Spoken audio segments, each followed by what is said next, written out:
Hello, everyone. Welcome to episode 227 of the Terminal City FC podcast, part of the Area 51 Sports Network.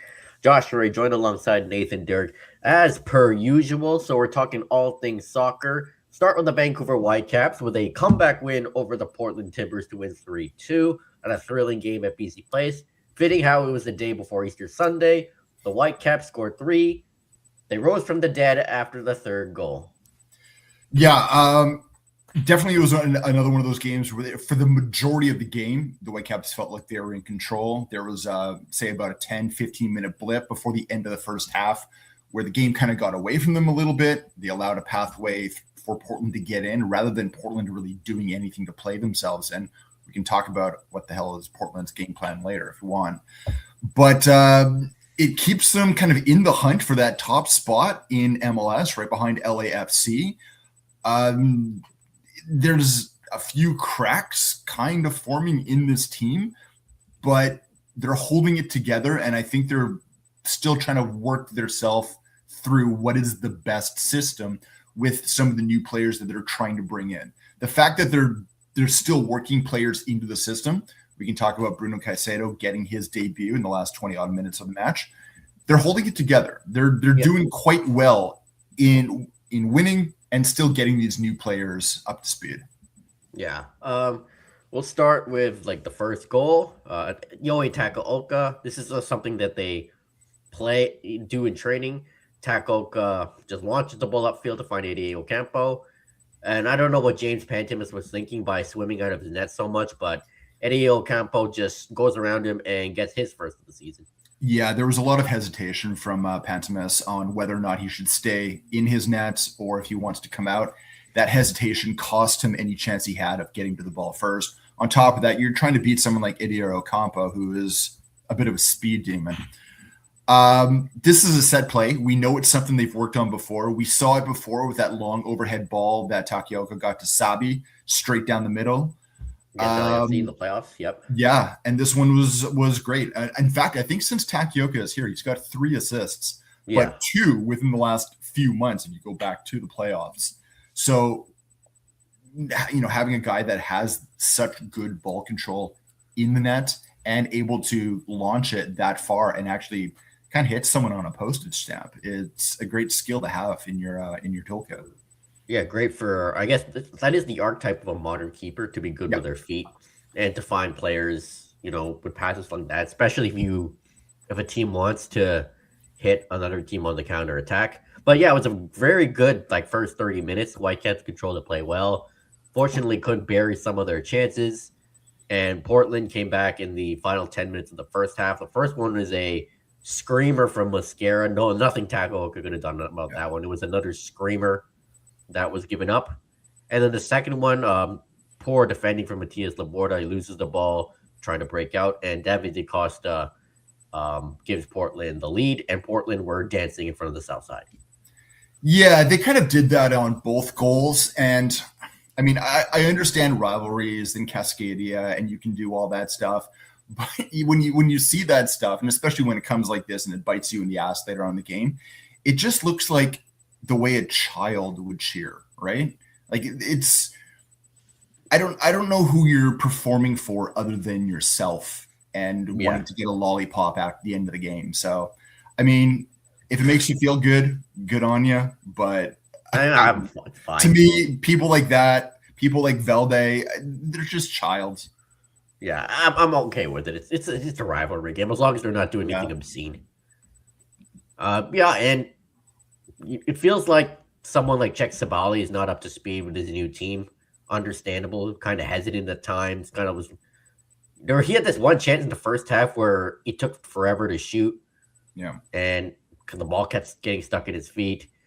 Emmanuel Sabi, again, the early season struggles, where he tries to do too much at the same time, take on 5 defenders at the same time, or he loses the ball easily. He needs to be better. There's a few things. One, I mean, we can talk about Brian White as well, but I mean, if he's not getting service, it's tough for him to do anything. He's not. He wasn't really getting any service. Talk about even Thomas Mueller. His off the ball movement is still every bit as good, but when he has the ball, there's heavy touches. There's a little bit less control. I mean, we can talk about what almost led to the very very last play where Simon Berhalter saved the day before he saved the day. That kind of front four, the 9-10 and your wingers, it's not quite gelled just yet. Yeah. And I'm still waiting for that. But the thing is it's also understandable when you take a look that this team lost Ali Ahmed and Jaden Nelson. They lost two very, very big presences on that wing, and having to replace them. But I mean, not only your main guy, but your backup on the left-hand side. You're gonna understand it. You're gonna give him a little bit of a license, and hopefully it comes together soon. Especially knowing that at the end of this month, they're gonna be gone for quite a while on a pretty massive road trip. Yeah, until August they won't be playing at BC Place. So yeah, it feels like Ali Ahmed's presence on that left side has been missed because the Whitecaps don't really have that dynamic winger who just takes on defenders and runs. Well, that is until we saw Bruno Caicedo come off the bench. What a change. Wow. Yeah. Like that, he could have had a goal on himself. He could have had 3 assists with a number of balls from right to the byline, cutting inside. This is going to be a fun guy to watch. I know a small sample size, but if this is just a glimpse of what we're going to get, I'm all for it. He is because all the speed, the decision making. In the press box at the game, there was a pretty apt comment who said that he looks like a rich man's Kakuta Mane. Yeah. Right? Because he's as fast as him, but the difference is he keeps the ball with him, where Kakuta Mane would turn around and realize the ball was 15 yards behind him. Or where Kakuta Mane would just make the wrong decision. Bruno Caicedo did not make a wrong decision when he had the ball. And I miss that type of winger in modern football. Yeah. Where they just take on the defender and drive to the box, drive to the byline, no BS. I miss that type of winger. It's a different kind of 1v1 battle than we got with Ali Ahmed. Ali Ahmed was great at faking players out.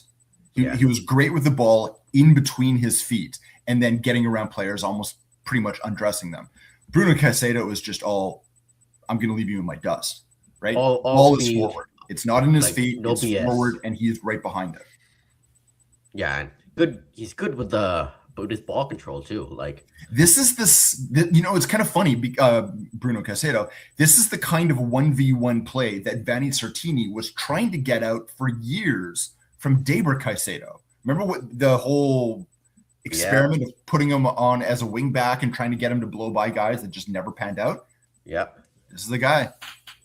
Yeah, different Caicedo, different ethnicity, but this kid's like 21 years old and he hasn't hit his peak yet, so this could be a very exciting player. You got to remember when he left Ecuador, his team, his national team, they all expected this guy to be going to Europe somewhere.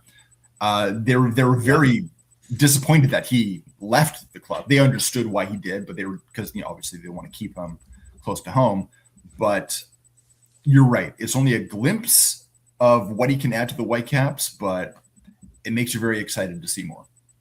Yeah, I remember like the Ecuadorian pundits were not happy with the fee they received for Caicedo, like $1 million US, and they were not happy that he was going to MLS. But Whitecaps have enjoyed the small glimpses of him, and in the second half, Bruno was part of the reason the Whitecaps kept pushing and pushing and pushing. It felt like a goal was coming. And they got a break where there was a clear handball, even though his arms were like this. It's a lot of people don't like it, but it gets called pretty much all the time. It gets called all the time. I saw one person trying to argue that the hand was close to the body. This is not close to the body. Yeah, this is not. Yes, it's a natural reaction. You're protecting your face. I get that, but this is called. Yeah, this is called. You don't have to like it, but you have to understand what the rule is today, not for what the rule is that you want it to be in 6, 7, 8, whatever months. That's not how anything works. Clear handball. Mueller steps up. Another penalty. Another goal. 3 goals on the year now for Thomas Mueller. All of them penalties, I believe. So one was a header, I believe. That was still a set piece. Yes, you're right. You're right. Against Toronto. Set piece. You're right. But it was that punch that got Whitecaps back into the game. And then, unfortunately, at the very last play of the game, Mueller loses the ball. And if it wasn't for Simon Berhalter getting all the way back, Sebastian Berhalter getting all the way back, what a tackle that is. Great At tackle. first, it looked like knee on knee. Like it actually looked kind of dangerous, but it was clean. Close inspection, it was a beautiful tackle. Yeah. And then Whitecaps go back all the other way, and then it was Berhalter who finished it with a screamer from just outside the box, and the Whitecaps get the 3 points. He's the epitome of when you talk about a box-to-box midfielder, Literally. Makes the tackle on the edge of the Whitecaps 18-year-old box. 20 seconds later, scores at the edge of the other box.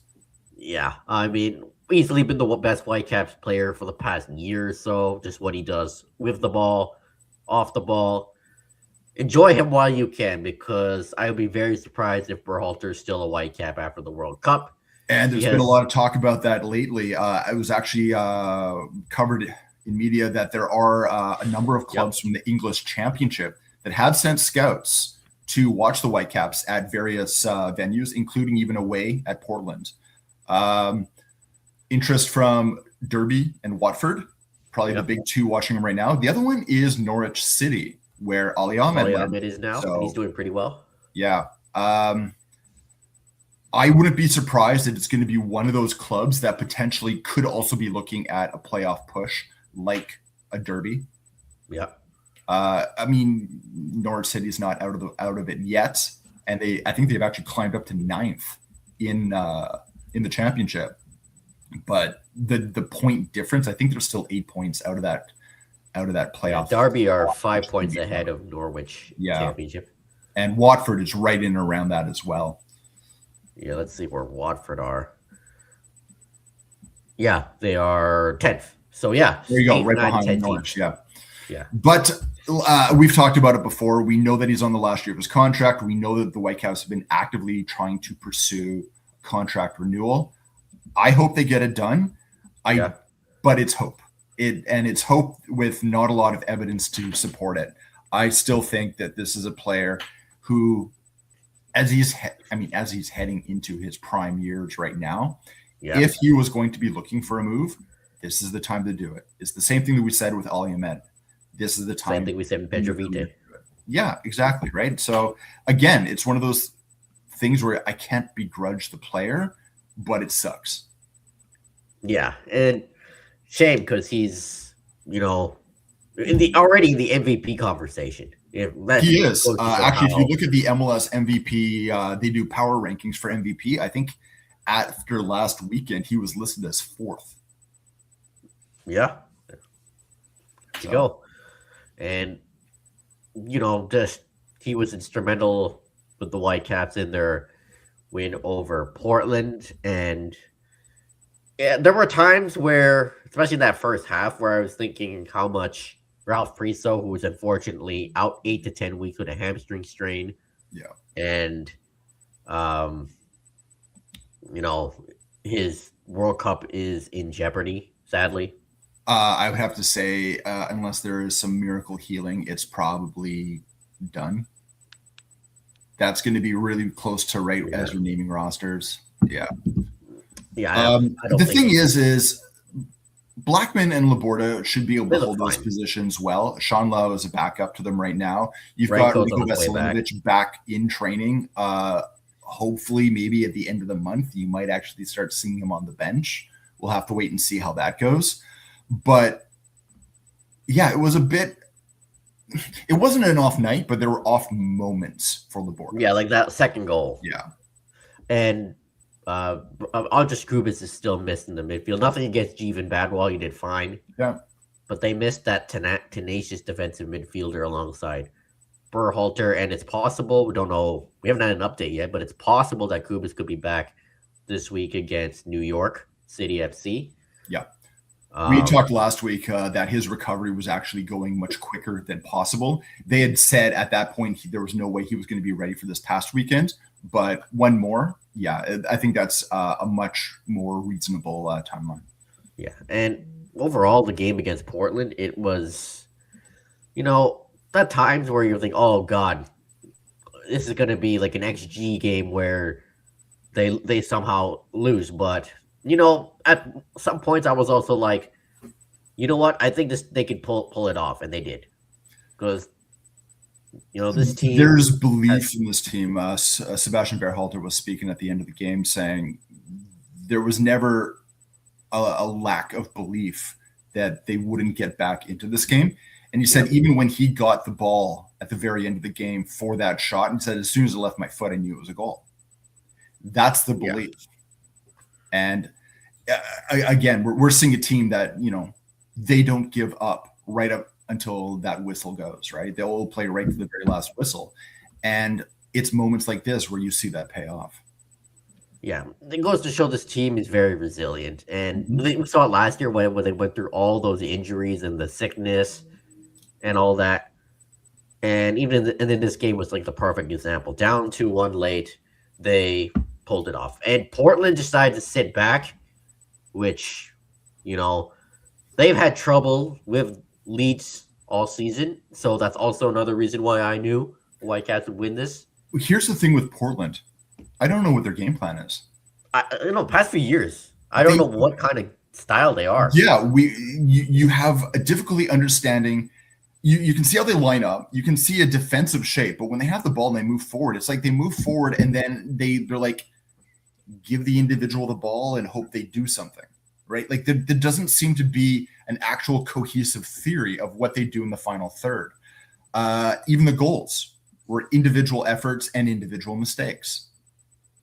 Yeah. Right? You don't understand what's going on. Again, Phil Neville, I wonder how he has a job. He was actually asked in post-match. I don't know if you caught this. Yes, I did. Harv from Daily Hive about whether or not he knows about the fans that are kind of calling for him to be gone, which did not, understandably, go over so well with Neville. But, I mean, the writing has been on the wall. We talked about this being one of the managers on the hot seat before the season began. That hasn't changed. That hasn't changed. He is right up there with Greg Vanney right now. I think he's number one. He's number one. I'd say Greg Vanney's up there, and or it's interchangeable. Oh, what? Philly. Bradley Carnell. Thank you. Those are the top three right now. Oh, I mean, you can almost throw Tata Martinez there and his antics. Yeah. But yeah, I think out of 9 Lives of a Cat, he's got to be on number 8 right now. It just feels like Portland past few years are just counterattack, score screamers, hopefully, and vibes. Not really a cohesive system. And the thing is Providence Park used to be one of the most difficult places to go and play away. It's not scary anymore. Yeah, I mean, the Whitecaps went into Providence Park past 3 times and demolished them. In their last number of games, I think the Whitecaps, I can't remember how far back, but I think the Whitecaps have outscored Portland at something like 17-5. Something like that. In the last 3 seasons or something like that. Like it's just not, it's not a team that you really worry about on your team sheet, whether you're playing home or away.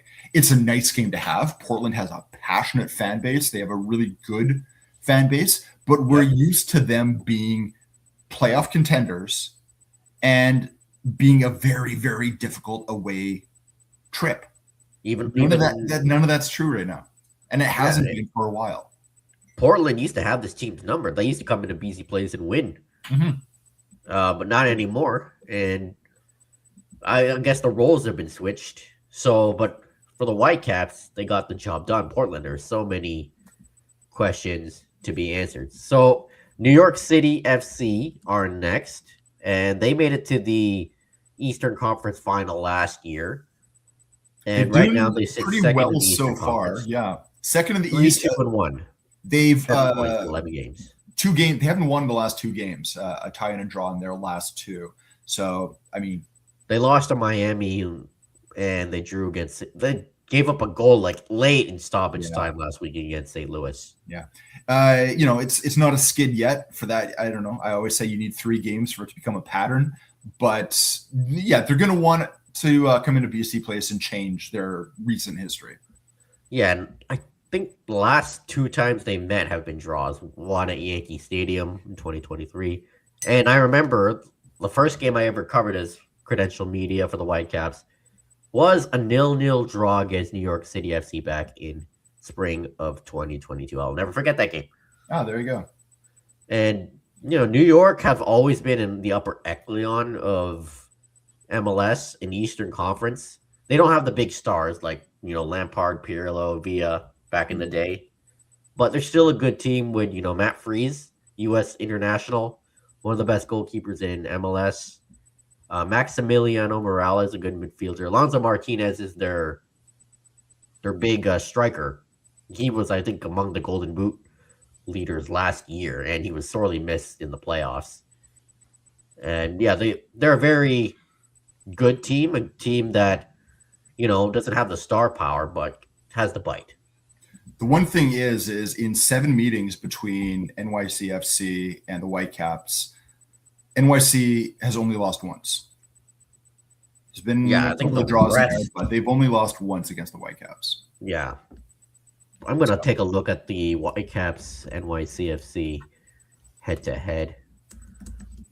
Because I think they've met less than 10 times, especially since considering they're in different conferences. Yeah. Because I remember they were New York, I think in their first or second year, they were here with the big 3 stars and beat the Whitecaps. What's this? Oh, yeah, the first time they met was at BC. Well, not the first time. One of the. Yeah. New York has won most of the meetings. They've only lost once. 0-0 draw last time they met in September of 2023 at Yankee Stadium. 0-0 draw the time before that in 2022. The only time the Whitecaps beat New York. Taking a look here. 2017, July 5th, 3-2 win at BC Place. Yeah. I think with where the Whitecaps stand right now, I mean, you've got to put this game on more even footing. Yeah, I mean, these are 2 good teams, but the betting odds would have the Whitecaps as the slight favorites because they're at home. That's the way MLS betting. Yeah, that's it, right? And that's fair. And even with the Apple TV probability meter, whatever it's called, I'm sure the Whitecaps will have the edge. But got to stick to the principles. Try to eliminate the silly mistakes from the past few games, and hopefully the front 4 gets going. I'd love to see Bruno Caicedo get a start. I don't know how far away he is from that, but you got to think it's coming at least sometime this month. Yeah, with give him at least 60 minutes to the 24th. And hopefully, fingers crossed, Kubas is back. We'll probably get an update later this week from Jesper Sorensen. And, just keep doing what they're doing and try to tighten up the little things defensively. And Whitecaps should get the 3 points against New York. But New York, I believe they have a lot of firepower as well. 14 goals in 6 games. There you go. Giving up 7. First weekend, moving on now. First weekend for the CPL started up. We saw the return of Vanni Sartini, this time to Willoughby Park in his 1-0 win over Vancouver FC. He said after comments that he didn't realize actually how emotional it was going to be returning to Vancouver and kind of, seeing the familiar sights. He got to see some familiar faces, obviously people, a standing ovation for him before the game started. So Vancouver were the better team, but Halifax did win thanks to that banger of a free kick. It's kind of crazy though when you take a look at the lineup and you see just how many people either played for the Whitecaps or on loan from the Whitecaps or were somewhere in the Whitecaps academy in those lineups. It's kind of crazy. Yeah, and Pacific also opened their season with a 2-1 loss to Cavalry at Starlight Stadium. And we got to see the first use of the coach-initiated call. Not VAR, but they call FVS. And it was the first successful call used by Tommy Wheeldon. it's one of those things that's being trialed along with the brand new offside rule that is being tested.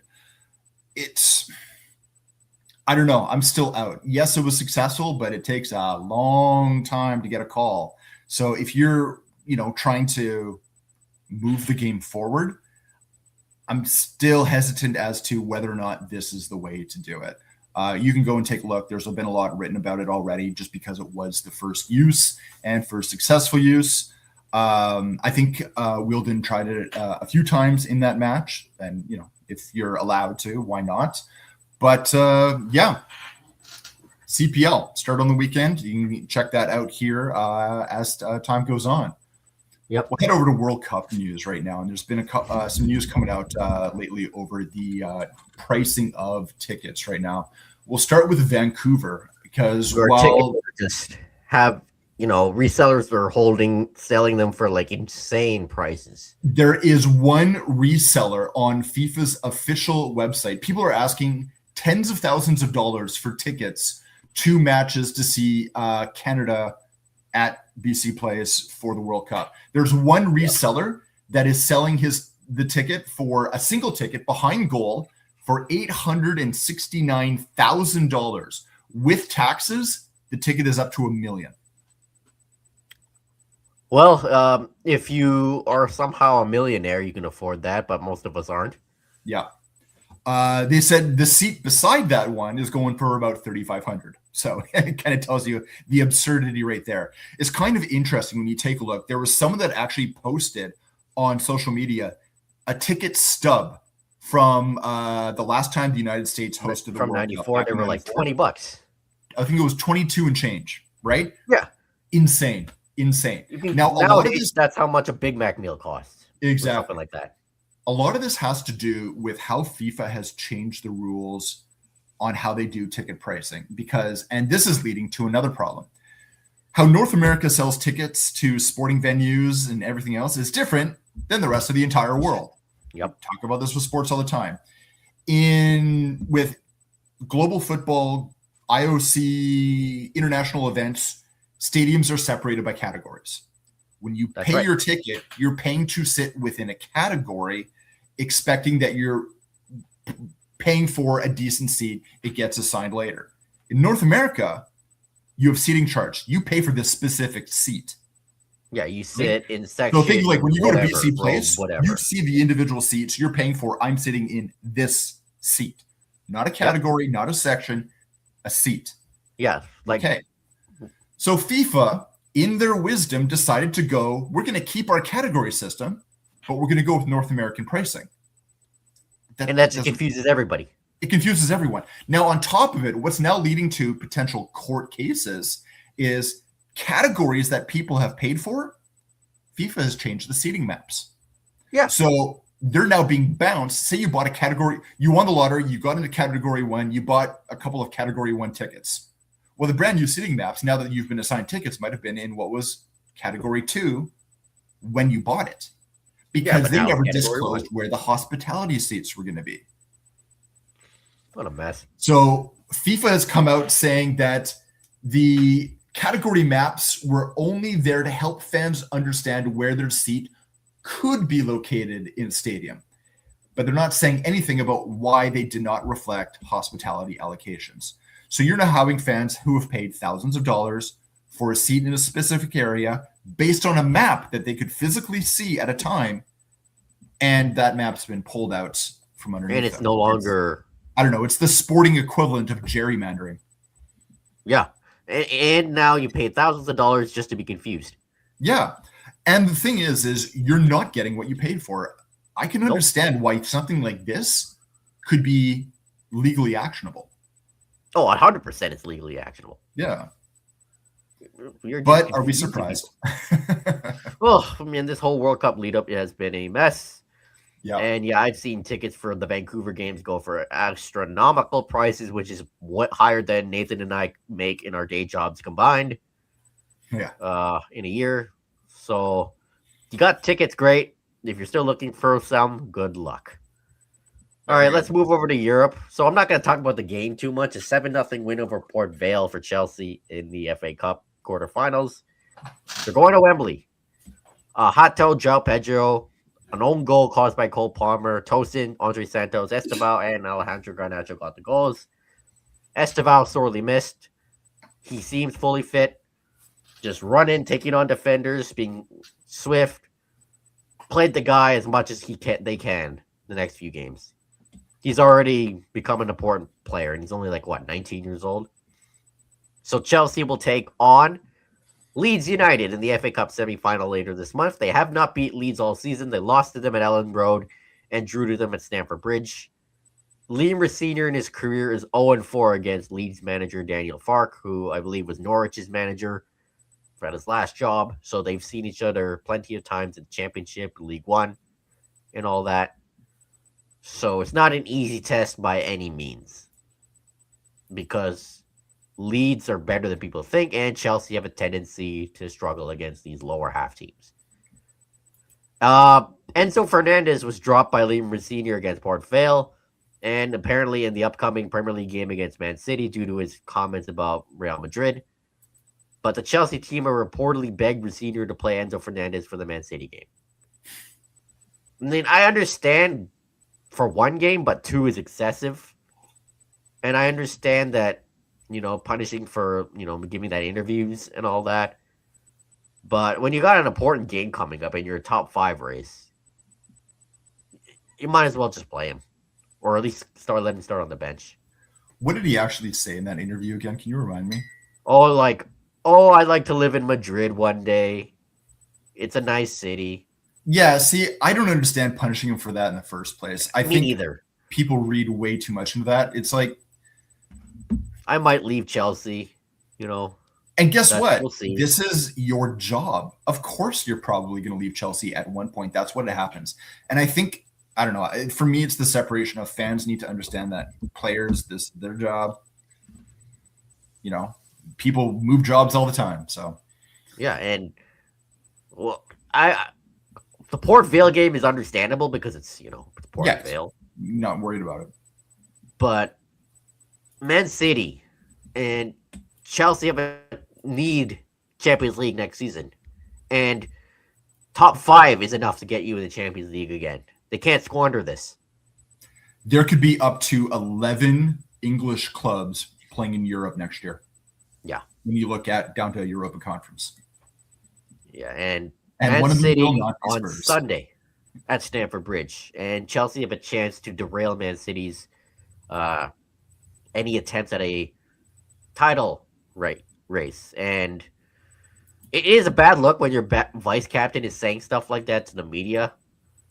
But, dropping him for a very important game kind of is on the nose. And Moises Caicedo expected to take the armband. And Chelsea are also set to sign a young Argentinian midfielder named Valentin Barraco from their sister club, Strasbourg. So essentially, they're not really paying anything. Yeah. Oh, you mentioned Moises Caicedo. You got to forget, he now plays for the Whitecaps according to MLS. Yeah. Maybe they know some. Maybe they time traveled to 36, 30 whatever, right? Is 35, and actually signed for the Whitecaps after leaving Chelsea. But yeah, Valentin Barraco from the midfield. He has been at Strasbourg since last year, I believe.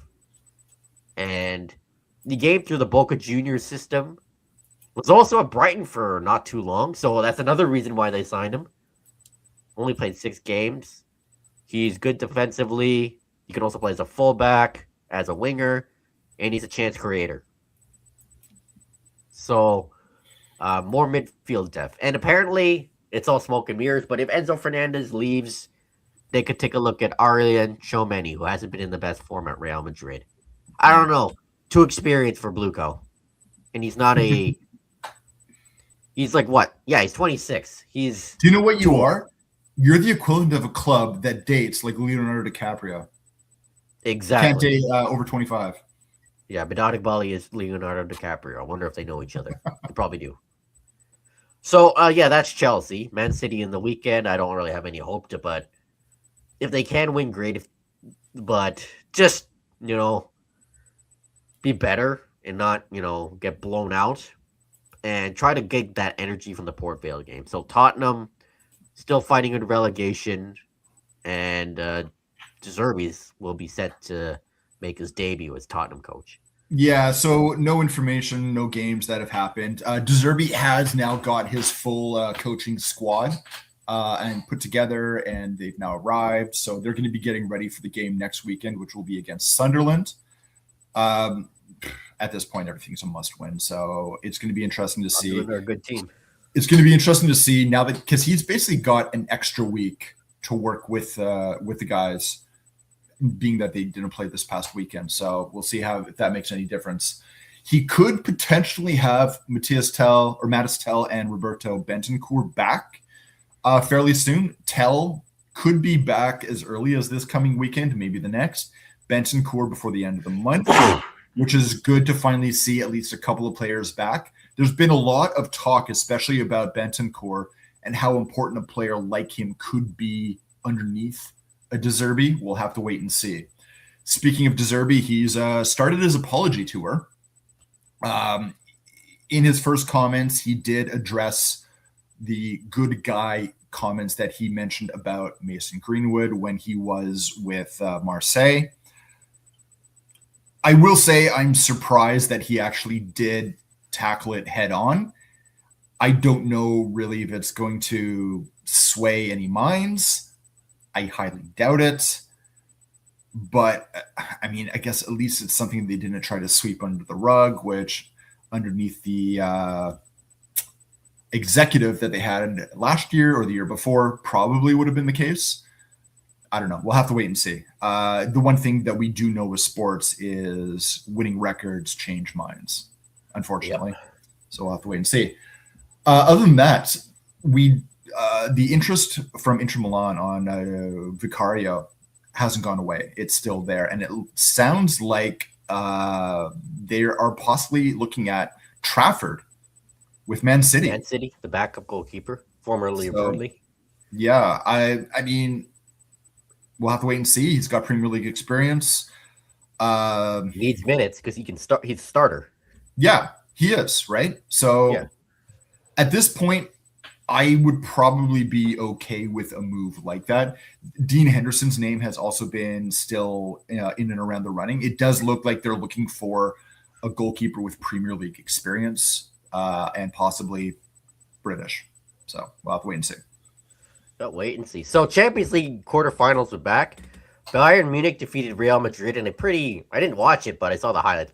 Seemed to be like a pretty entertaining game. And Harry Kane, another goal, great goal. The second goal just from outside the box. He's making his case for the Ballon d'Or. Yeah. And really so is his teammate Luis Diaz, who also gets a goal. And Bayern at times could have had more, not their best, but Manuel Neuer, 40 years old, but he still played like he was 30 or 20. I mean, goalkeepers, man. I know, right? One of the best to ever do it. You got to think, especially after that weird, bizarre accident he got, what was it, heliskiing or something like that? Something like that. I think he was going to be done after that, and he's still finding a way. Yeah, and he's still making the great saves. Real Madrid to get one back, or is it Kylian Mbappe, but he and the attack were like missing chances left and right. Neuer was good, but they were missing chances as well. But Bayern looked like one of the favorites to win the Champions League, especially with Kane up front, Michael Elise and Luis Diaz on the wings. Like those two, world-class wingers. I'm still ticked off that Elise is not a Chelsea player. Yeah. Speaking of Elise, we can talk about the other side with Trent Alexander-Arnold with Real Madrid. His stock continues to go down as a potential call up for the England national team. He got skinned by Elise, which almost led to a goal. A very by Elise and Diaz. Yeah, very poor first half. I don't think Trent. Maybe it's possible. More than likely, Trent makes the team, but he's not the starter, especially when Reece James comes back from his injury. Well, not only that, but in past camps, you've had Jed Spence being picked. Yeah. And then Real younger. Just hasn't been a good season for Real Madrid by their standards. No, it hasn't. That's true. I mean, you can't just point the finger at any one individual, but being that we're so close to seeing what sort of lineups are going to be called or what sort of rosters are going to be called for the World Cup, Yep.